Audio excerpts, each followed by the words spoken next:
Well, imagine losing your life savings in a cyber scam when the IRS shows up demanding a piece of that money.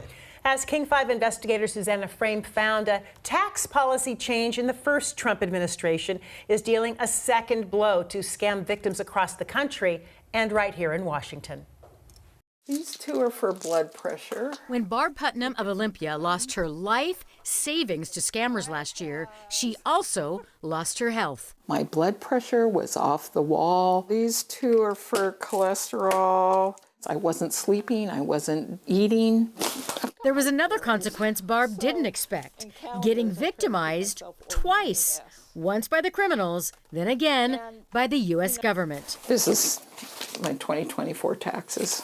Last month, she got hit with a hefty tax bill. There's not a way to close the door on the trauma and get moved on when you have this tax thing weighing you over here. There's no way to close the door and move on. In February, we exposed how online scammers posing as tech support last year convinced Barb she'd been hacked and was in big trouble with the government. She needed to sell all her stocks and transfer the money to her bank. In the end, they stole her life savings, $300,000. Everything shattered. And,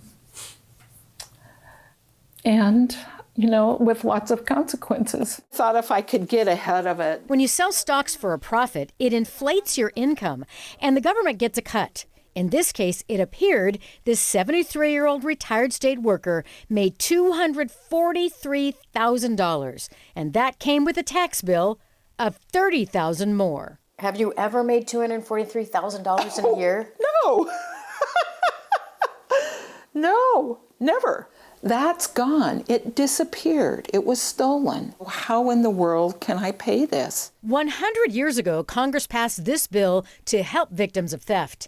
The 1916 new tax code said deductions are allowed when losses are sustained from theft. Something I'm very proud of. Great for our country, great for the American people. Thank you all. That all changed in Trump's first term. A major tax overhaul signed in 2017 wiped out tax penalty forgiveness for victims of scams like Barb.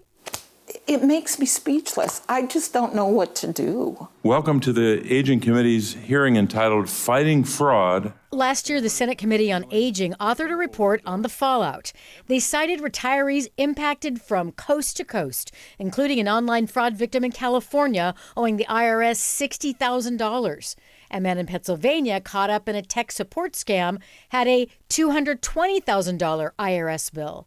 And a couple in Florida was ripped off, then taxed $800,000. My report highlighted the crushing financial blow that this law dealt to scam victims, leaving them paying heavy taxes on stolen retirement savings. The change came at a time when fraud schemes in the U.S. skyrocketed. In 2019, Americans lost nearly $2 billion to scams. Last year, the total was more than 5 times that, at $12.5 billion. Just been a law-abiding citizen forever. I've just done it the way you're supposed to do it. I've paid my taxes. I've paid all my bills on time. I made a plan to retire.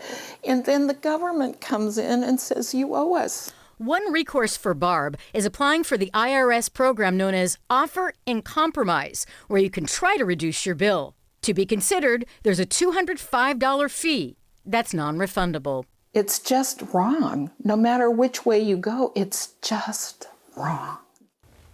Now, in the last few weeks, scam victims like Barb have gotten a little bit of hope. This IRS internal memo came out.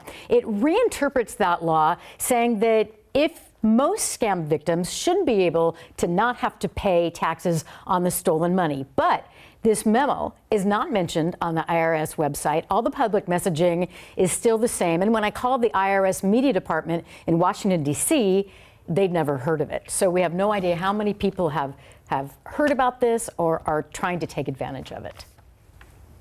Incredible. Incredible. Thanks.